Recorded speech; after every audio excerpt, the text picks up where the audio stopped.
Welcome to the Biz Gone Social podcast. We help entrepreneurs navigate how to get known, get customers, and get the edge over their competition. Here is your host, Lorraine Duncan.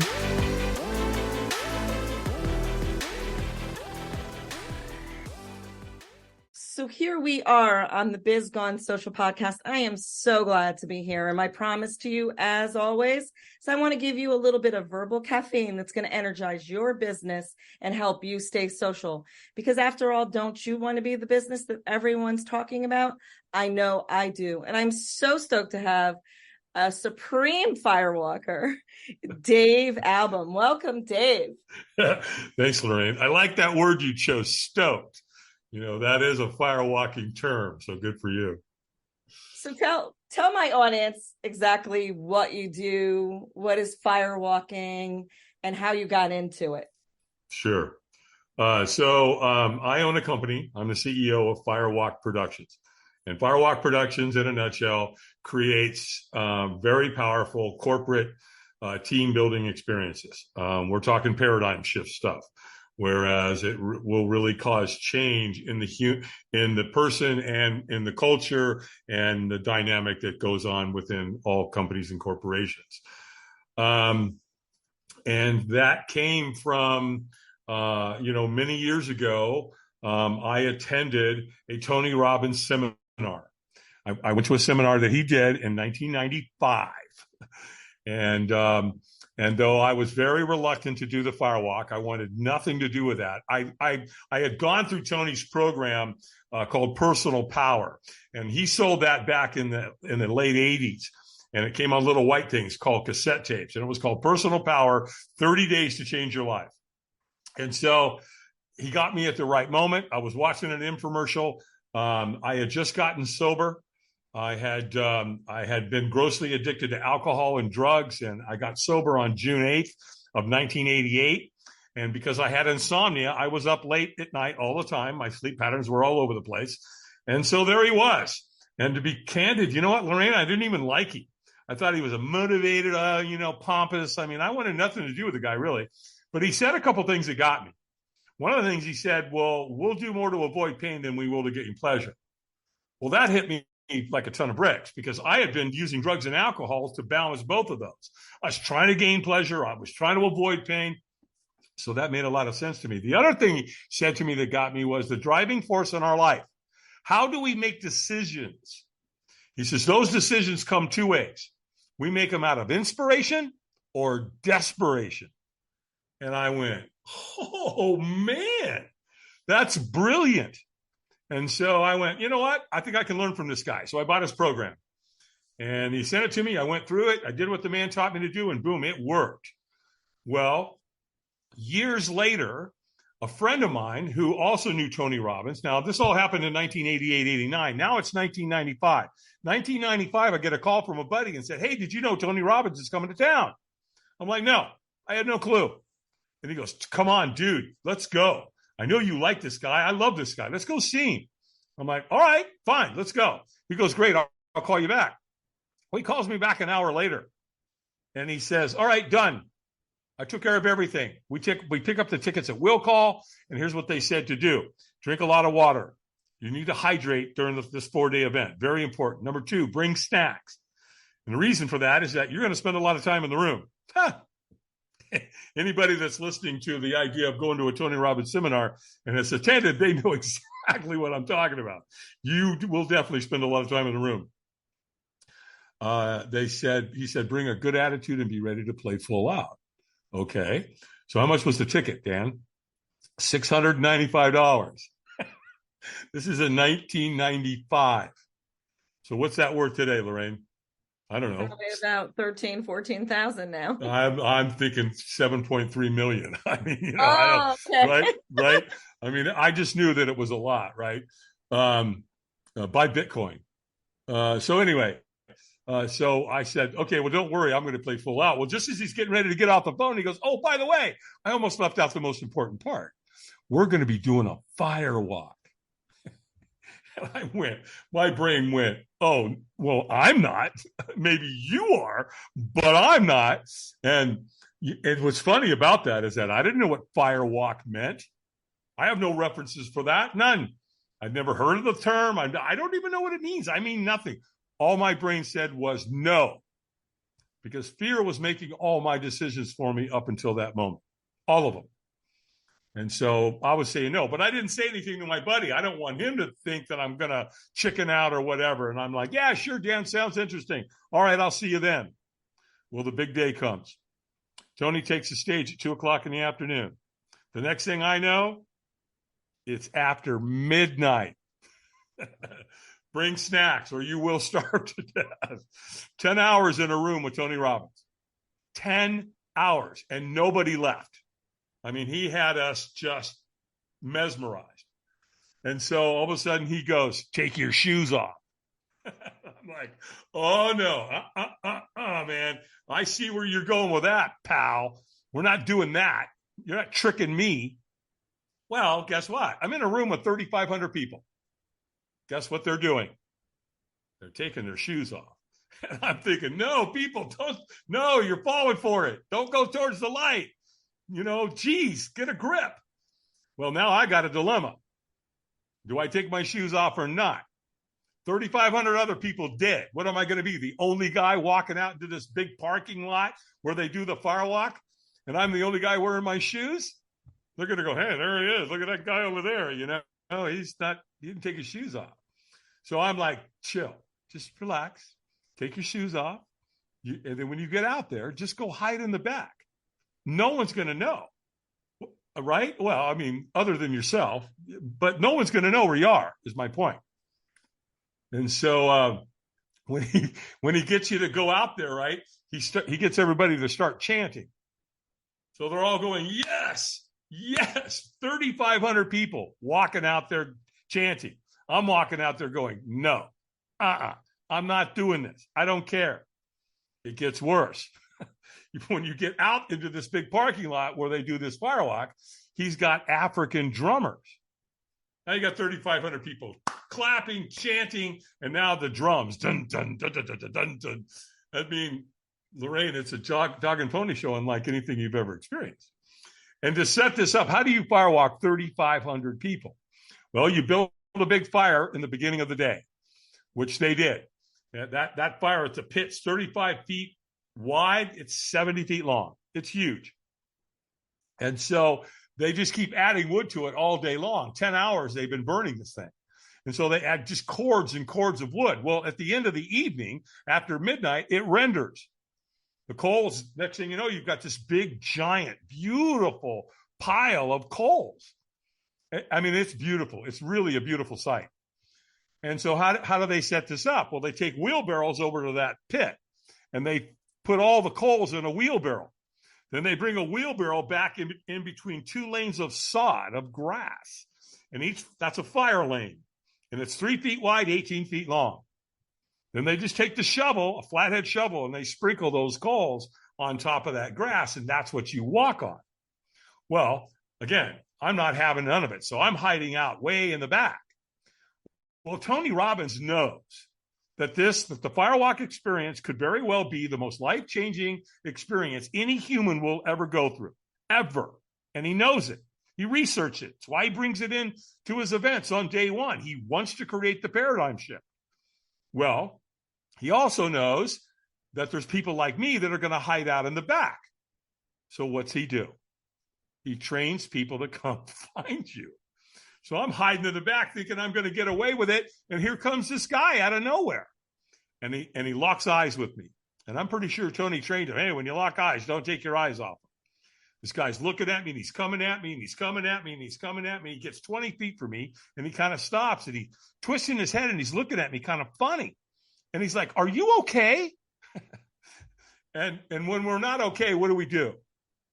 We lie. Yeah, no, I'm fine. I'm good. Nothing to see here, pal. Move along, right? And he goes, oh, okay. So, hey, man, you going to walk tonight? And I'm like, absolutely not. It's almost like, what do you think I'm hiding out here in the back for? What, are you kidding?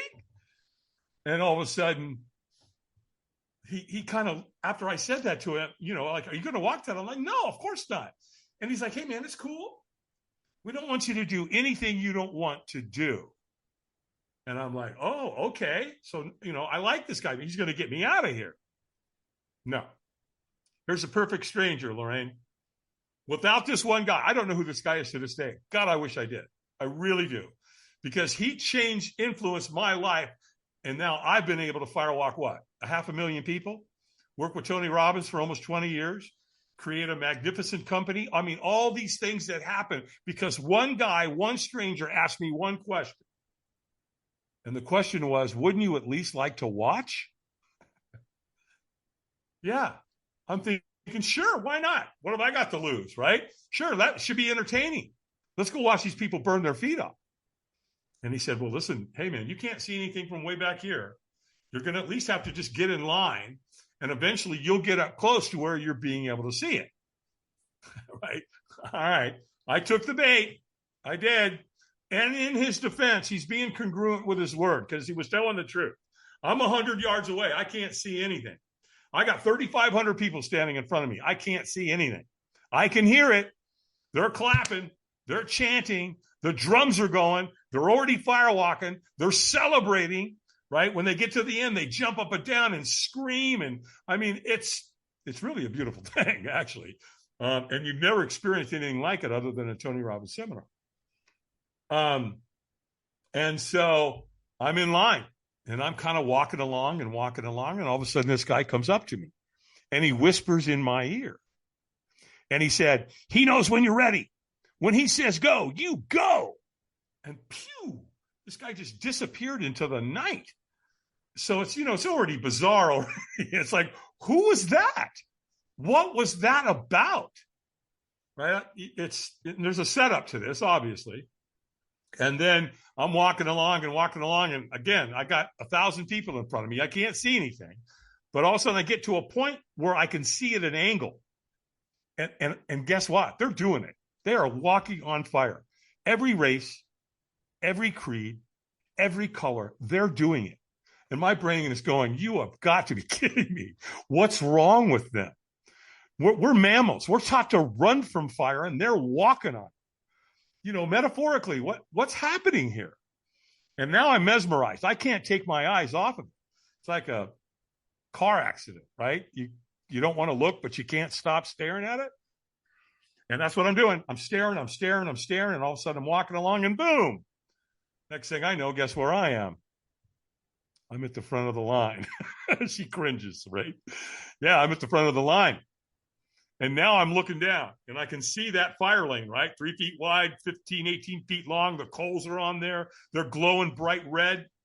The wheelbarrows there, you can feel the heat coming off. I mean, it gets real fast.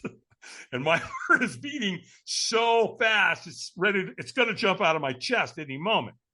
Well, the good news is there's a trainer standing right there for you. And all of a sudden the trainer goes, eyes up. Oh, right. It's like, oh yeah, that's right. I was in a room with Tony Robbins for 10 hours. Guess what he taught me to do? Don't stare at what you fear. Keep your eyes up. Interesting idea for life, eh? So now my eyes are up, right? And he said, and the trainer goes, squeeze your fist and say yes. And I went, yes. And he went, stronger. And I went, yes. And he could tell, right? He knew I was in a peak state. He knew I was leaving a lot on the table. So he screams at me this one last time. And when he screamed at me stronger, I threw my hands in the air and I screamed, yes. And he goes, go, go, go. Pooh. I took off. Well, remember the other guy that came up to me and said, he knows when you're ready. When he says go, you go. I went. Well, here's the first thing I learned about firewalking is when you take the first step, oh, I guarantee you, Lorraine, you'll take the second, third, fourth, and fifth. 100%. You're not going to stop, right? Well, he positions 2 people at the end of the fire lane. Tony does. And they catch you. And they're like, stop, wipe your feet and celebrate. And so I'm wiping my feet and I'm celebrating. People are screaming around me in the celebration end. And all of a sudden it dawns on me, though, that I burnt myself really bad. And I'm like, oh, geez. And I look at my foot and it's dirty, but there's no burns. I'm having ghost pains, right? I look at my other foot. Yeah, same thing. It's dirty, but there's no burns. And so now I'm standing down in there with a couple thousand people. People are screaming and yelling and celebrating. It's exhilarating. I've never felt that high on myself in my life. And I just walked on coals that were 1,000 degrees, and I didn't have a clue how I did it. None. I did it. I was successful, but I don't have a clue. And right, we ever done that before, right? We've all done that. You do something really awesome, but you don't know how you did it. But you just go, that's right. That's this guy. I did that. I'm taking, full responsibility for it. I'm taking credit for it. But that moment, that night was unbelievable. 35. I mean, because I was like, where's the bus? Take us to Mount Everest. Let's go. What's next? What can we conquer? That's literally going through your head. But here's where it gets really interesting. The next day, this is a 4-day event. That was day one, the evening of. Now we're on day 2. So now we're all standing in the foyer getting ready to go into the venue. 3,500 people. And we were as high as we were higher that morning than we were that night. I was watching people, and I've never witnessed anything like this in my life. To this day is what got me here. Because I was watching people really closely, and they were connecting humanistically unlike anything I'd ever seen. It was so beautiful. It was gorgeous because we were treating each other with love and kindness and concern, and we wanted to know what was going on, and people were talking and hugging and crying and talking about their fears and talking about firewalking. It was the most beautiful moment of people getting along that don't know each other. So I'm like, so what happened? Did we all drink the Kool-Aid last night? I mean, is that what happened? And so, later in the event, I met one of Tony's trainers, a guy by the name of Ted Macy. Super, super guy. I love this guy. He's an amazing human. Helped me a lot. Him and his wife, Mary, both work for Tony as trainers. And so I'm talking to Ted, and I said, man, what's it like to be around this all the time?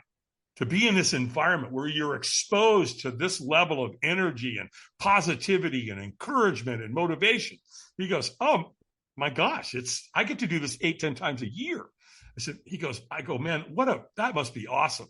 And he goes, hey, you see all those people standing over there with the black shirts and the pink writing on the back? And I go, yeah. He goes, hey man, those are volunteers. They're people just like you. They came to a firewalk and were so blown away, they want to come back and volunteer their time. And you can become one of them. When you get home, call Robbins Research, tell them you want a crew application, a volunteer crew application, they'll send you one. I did it. I filled it out. I sent it back. 9 weeks later, I got a letter in the mail. It said, Dave Alvin, congratulations. You've been selected to crew with the Anthony Robbins companies. Well, there I am. My foot's in the door. And that foot in the door went pretty fast. I volunteered like 5 or 6 times. And every time I did that, I was spending $2,000. You got to pay for your airfare, wherever they are in the world. You got to pay your hotel, your travel, your food, all of that. So I'm spending a couple $1,000s. Well, my wife at the time, the mother of my children, was like, who the hell is this Tony Robbins guy? I'm over this. You're spending $2,000 every time you go, right? She's like, she's had enough of it. She's got no references for Tony, though. She doesn't know who Tony Robbins is. And so I got asked to become a subcontractor. And what they did is that because my application showed that I had a security and a military background, they asked me to put me on the security team to help take care of Tony's celebrities. And because I lived on a farm, knew how to use tools, and a log splitter and a hatchet, guess where they put me? On the fire building team. And they offered me a subcontracting position where they paid my way. They paid for my airfare, they paid my hotel, they paid for my food, and a small per diem, and then a small salary. So the rest is history, and here you are today. Right. So they gave me a free ticket. You know what they did? They were really smart. They gave me a free ticket, and I brought my wife. So then right. And then so after she graduated the Firewalk, we were walking on the beach that night, and she goes, okay, I get it. I drank the Kool-Aid. You want to run with this guy, Tony Robbins, run with him. I totally get it. As long as you don't take any money out of our family's, pool of money, go. So she gave me free reign. Well, in 2000, and this was all happening in the late 90s, 2003, Tony offered me the captain's position. That meant I would take over all of Tony's firewalks globally. He even paid for because I was homeschooled at the time. He paid to have my family travel with me. So he paid for my 2 kids and my wife, which they loved. In fact, their first event, my wife at the time was Sydney, Australia. And my kids firewalked at the young age. My daughter was 6, my son was 9. And I've walked hundreds, if not thousands of kids since that time. Yeah, more like thousands. And so that all happened in 2003. In 2005, we went to London. And when we went to London to the Docklands out at the Excel Center, we set the world record. That's where we did 12,300 people. So you've helped people firewalk about 500,000 people. Is that correct? Mm-hmm. Sure is. You've seen a lot of people firewalk. So really, has anybody ever gotten seriously burned? No. No, not at all. Nope. Not even a little. Nothing close to seriously burned. Okay. Third degree burn? No.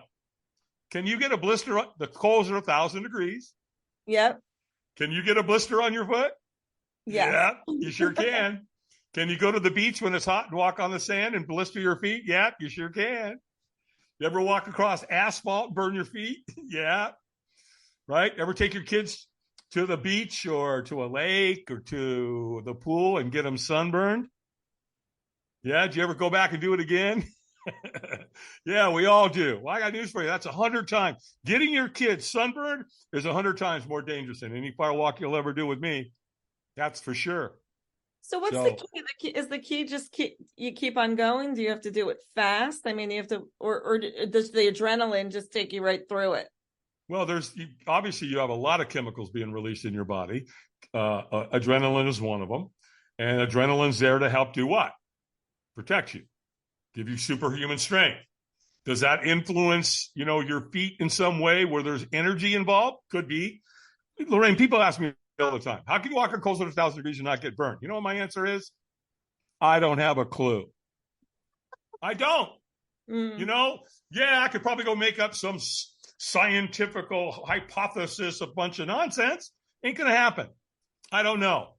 I don't have a scientific answer. I just know that when I walked my first time, I didn't burn myself. And I know that thousands of other people around me have done it. They don't burn themselves. I believe it's all in what you bring to the fire. You want to bring your ego and you want to talk to the fire and all that? Sure, go ahead. Good luck with that. That element will teach you a lesson. That's what the fire is there to do, is teach us a lesson. Now, how long does it take to do it? I mean, a beginner firewalk is 4 seconds. Oh, okay. Is that because you're running, or are you walking? No, never run. If you run, you fall. If you fall, you land in the coals. You land in the coals, you got a problem.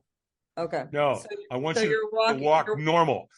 I want you to walk with purpose, and I want you to walk normal. So it's almost like storming across the coals without running. You're walking. In other words, you're walking with purpose. You're getting it, right? You're keeping up what I would call an upper medium pace when you would walk. You're walking fast, a little faster than you would normally just stroll down a street as you're window shopping, if that makes sense.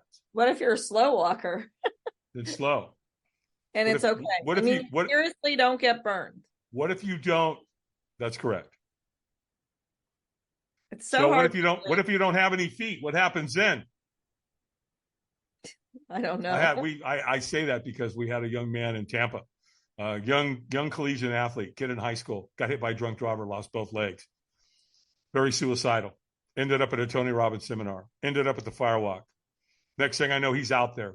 I'm shoveling Tony's lane. I'm doing my thing. All of a sudden, I see Tony looks at me like, we might see something pretty cool here in a minute. Next thing I know, there's a kid in the wheelchair. And he had one of these, I don't know what you want to call it, wheelchair 3.0. Kind of probably made out of aluminum and titanium, he had a lot of upper body strength. He was a collegiate athlete in high school. So, he could move the wheelchair. He could pull himself up and move himself, right? And he got to the fire lane. Tony bent down and asked him a question. And this kid went, "No, go. I got this, man. Nope, I don't need you, Tony. I got this."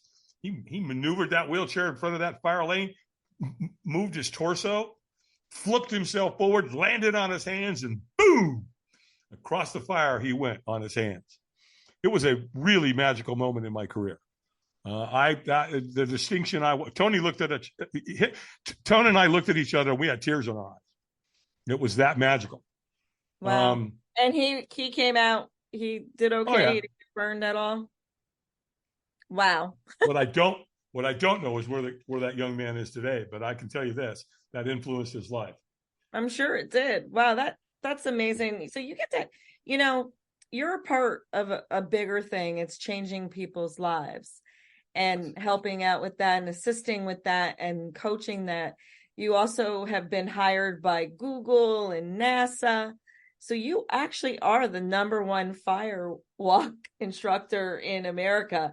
How did you become that? I mean, was it something easy to do once you just I don't know. Looked back? Everything lined up, when a couple of months before I was born, my biological father, they had put a plate in his head to save his life. And he turned to my mom one day and said, "This pain is horrible." And then turned to her another day and said, "I'm going to the grocery store." And she never heard from him again. So I was born to a single mom. Now, she was a badass to begin with. She came out of the Depression. She went through World War II. So while all the men in America were out fighting the war in Japan and Germany and the Nazis, all the women were home doing everything. They did everything. They built tanks, they built Jeeps. My mom was known as Rosie the Riveter. She drove rivets. She worked for McDonnell Douglas. She made airplanes. And though she was hardworking and very resourceful, she was 6 mouths to feed. And even though she was working at the Roosevelt Hotel in Hollywood, she just couldn't do it. So when I was 5, she went to her older sister and her husband, Bob, and said, "Hey, will you adopt David?" And they said, "Sure." And they did. And I had a beautiful life with them for years. And then when I was around 11, they both started drinking. And when they started drinking, I started drinking. And that tore the family up quite a bit, obviously. And by the time I was in high school, my junior year, they threw me out of school. They expelled me. And on June 8th of 1988, I woke up that morning and I said, "Well, that's it. I'm not doing this anymore. So it's probably time to end your life. Put a bullet in your head." Well, thank goodness I was married to a woman who had 3 kids, and I loved those kids. And I knew that if I pulled that trigger, I was going to kill them too, and it wasn't fair. So I needed to come up with another plan to deal with my alcoholic and drug addict situation. So I called Alcoholics Anonymous. And bingo, I went to my first AA meeting on June 8th, 1988. And one day turned into 2, and 2 turned into a week, and a week turned into a month. And in a month, they gave me a chip that said 30 days. And then it went 60, 90. I got a chip. I got another one, 6 months, 9 months, and then 1 year. And so during that part of my recovery, I saw an infomercial for Tony Robbins at 3:00 in the morning because I had insomnia. I couldn't sleep all the time. And there Tony was, he was on the airways selling his personal power program, came on white things called cassette tapes, 30-day program, and you did it at home. I bought it. I did it. I did what the man taught me to do. And that led me going to the Tony Robbins seminar. So, once I became a crew member that I talked about earlier, that was really it, Lorraine. I stepped in and boom, it was just one thing after another, after another, after another, after another. And here's the interesting part of that. I was open to all of it. I was like, that was at the right moment, the right time, and it worked for me. I didn't ever go, "Hey, this is what I want to do." I never thought about that. Now, I was an entrepreneur, though. When I was a kid, I had a paper route. And if you have a paper route for any length of time, you've got entrepreneurial belief systems, right? Because you can't run a paper route because you're in business for yourself. You got to do it all. You got to collect the money. You got to deliver the newspapers. You got to do it 7 days a week. And what, at 11 or 12 years old? My mom grew beautiful flowers in the backyard, and she used to put those together. And I started selling those on the street corner. I loved that. That was just and then I lived across the street from a golf course. I go ride my bike around the outside of the golf course and around it. And here's what I learned about golfers. They suck. Well, yeah. They suck. And they hit the balls out over the fence. Well, every time I found one, it was what? Money. Yeah. So my belief system was people do a lot of that. I mean, I know, I just saw recently a Facebook post, it was somebody like lived right near the golf course and like everything ended up in their backyard. And it was like, it was nowhere near I think the 13th or the 14th hole or whatever hole it was. Right.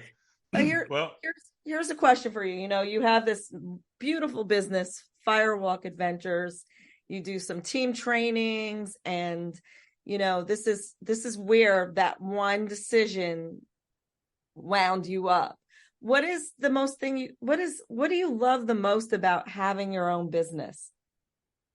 Well, I've always loved the freedom of being an entrepreneur. Because once you get to a certain point, you can go where you want, when you want, as often as you want, with who you want, anytime you want. You know, there's no one telling me what to do. I'm not employable, Lorraine. I'm not. Most not going to people happen. aren't. No, I'm not. I'm known to my entrepreneurial spirit. There's a ceiling on me if I'm an employee. I can only go so high. As an entrepreneur, you go as far and as fast and as long as you want. And that works for me. It's always worked for me. So my buddies that I grew up with, like, no. I'm good. And they all did well, but they had jobs. I've got a buddy of mine who's a firefighter, and he went all the way. I'm talking about starting off on a pumper truck, and then he drove the hook and ladder, became a paramedic for 14 years, became a lieutenant, became a captain, became an instructor, was the president of the union. I mean, he was a top firefighter instructor at El Camino Firefighter Academy in Southern California. Then he became a chief. He went all the way. And, you know, he did really well, really good with money, really smart, bought houses, did it all right. And he looks at me and he goes, but Alp, you just get to go.